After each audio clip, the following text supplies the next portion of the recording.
going to paint a Chickadee card today. This is from my card set. It comes with 2 Chickadee cards and a paint dot card. A few years ago I painted a Chickadee and I had him printed into cards. And then last year I tried to paint another Chickadee card. He kind of turned out with a wild hair day. That's okay. I'm going to wet the background, painting around the bird and avoiding the snow and the limb.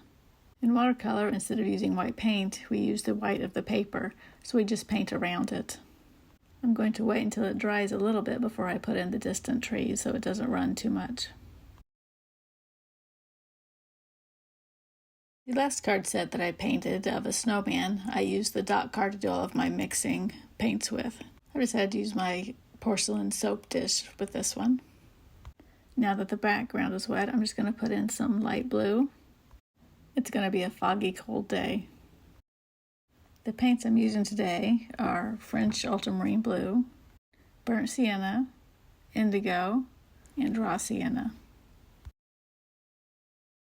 If you mix the burnt sienna and the ultramarine blue, it makes a nice gray.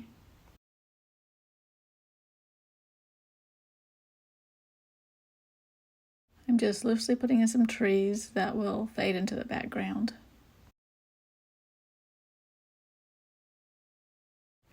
I want to add some more bluish gray to where the top of the snow on the limb will be and around where his white chest is. In order for the white parts to show up, you need to have some paint around them. This is 100% cotton watercolor paper from B. Oil is still wet, but after the shine has started to leave, then you can use thicker paint and it won't bleed out so much.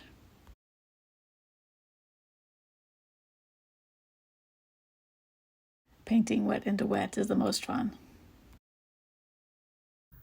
And then let some of that shine start to leave, and that's when you put in the trees. We just got some gray going on.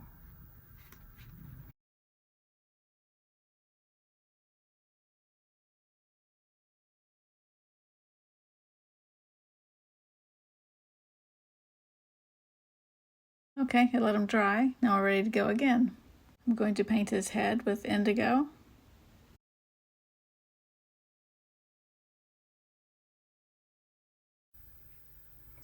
I'm going to paint it around, I was going to try and paint around the eye. I kind of got a little close there. I'm going to try and give him some feathers without making him too crazy this time. Again, I kind of want some feather texture on the edges. We'll come back in with some darker, give him some feathers inside of here too. I want some dark paint for his beak, so I'm going to use some of the indigo. And thick, and then also add in some of the burnt sienna. Don't worry too much about where the lines are especially for the feathers.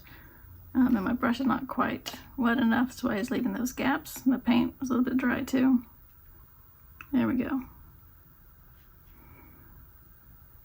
And his top beak. I don't know if I'm going to try and leave a highlight there. We'll see if it actually happens. You have to work on the shape of that beak a little bit. It's okay, but I'm going to try again. There we go. You can maybe wet this area first, make it a little bit easier. I wanted the warmer gray here. This is going to be cooler grays down on his wings and his tails, or his tail. And I'm leaving some white areas. Just kind of dropping it in. It was intended to be round, not oval. Let's see here. There we go. Cute. Feathers to be really soft, so I'll go ahead and get that area wet. I'll stay. And it's a little too wet. I'm gonna dry off my brush and go over it again, pick up some of those puddles. A little bit darker under the wing. Maybe with some of that burnt sienna in there up here under the wing.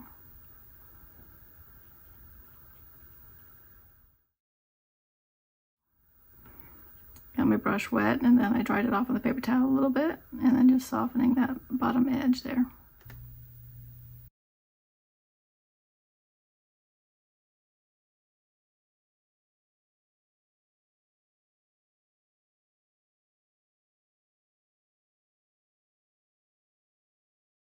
while that's still wet, I got some ultramarine blue. I'm gonna just kind of drop that in here and there as well.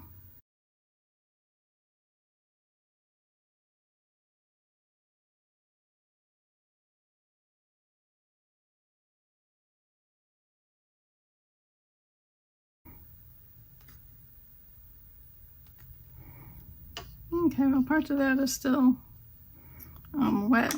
Whoops. I'm scraping some lines.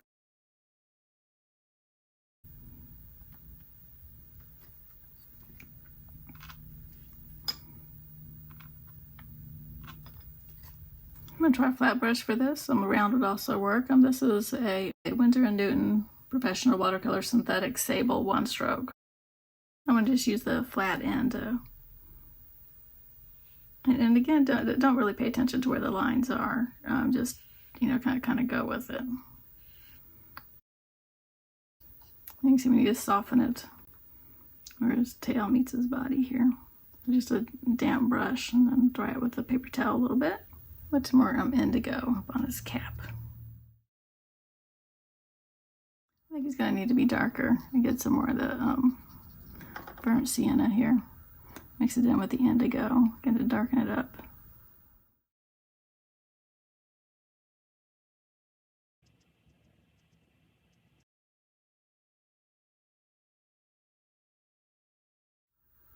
I want it coming into his white chest there.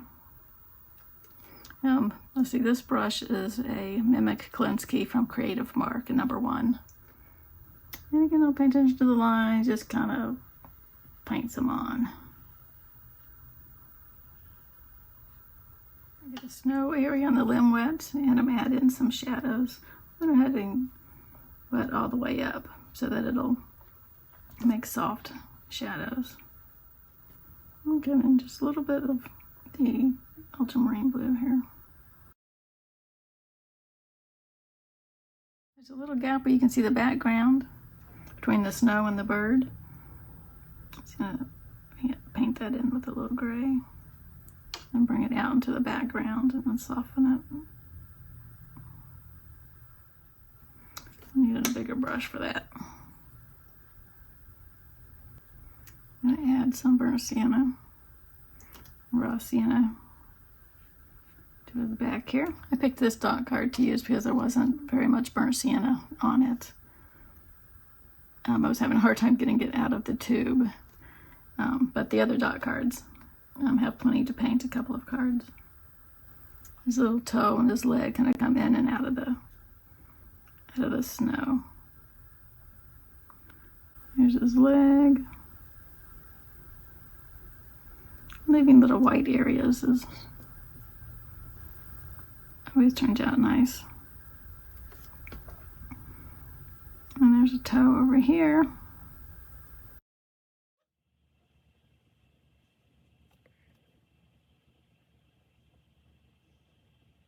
And I can't help myself. I keep messing with that eye.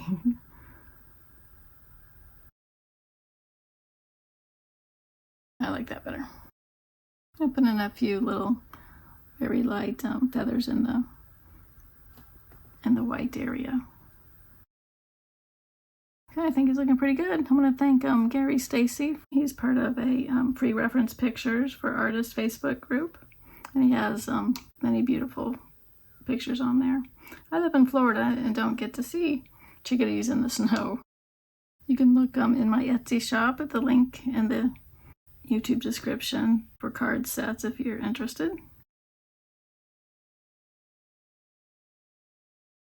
I was debating whether to keep going and go darker with his little cap here.